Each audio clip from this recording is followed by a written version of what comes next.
I'm Rebecca Fryer with Kingstonist News. Here's what's making headlines today, November 4th, 2022. As many parents know, this morning, a deal was not reached between the province and education workers, so schools are closed and picket lines are ready. Last night, November 3rd, the Ontario government passed Bill 28, the Keeping Students in Class Act, which preemptively bans education workers from hitting the picket line as negotiations between the two parties failed to materialize into an official agreement. Kingston and the Islands Member of Provincial Parliament Ted Hsu has spoken out against the Ford Conservative government's use of the notwithstanding clause. And you can read all about what he had to say about that move right now at Kingstonist.com. It's currently unclear what the consequences will be for the workers who defy Bill 28 and head to the picket lines today. Under this new legislation, employees can be charged up to $4,000 per day if they strike.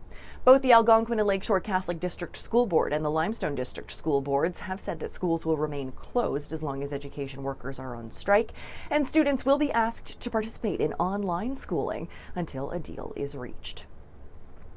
Kingston police have now made an arrest in the August 4th arson of a small outbuilding located behind Modern Primitive in the historic part of Princess Street near King Street East in downtown Kingston. Police say a 34-year-old has been arrested and charged with arson causing property damage. Police add that the identity of the accused is being withheld pending a bail hearing yesterday on November 3rd. Stone Mills firefighter Leanne McCauley is a world champion after picking up several world titles at the recent Firefighter Challenge World Championships in Sandy, Utah.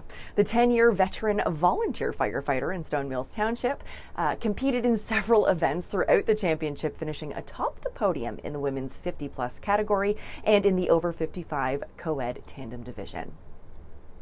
The Correctional Service of Canada has put out a reminder to those of you visiting inmates about the toll-free anonymous tip line that they have set up to help stop the flow of illegal items into the prison system. Since the start of 2022, the CSC says there have been at least 15 significant seizures of contraband and or unauthorized items from local jails.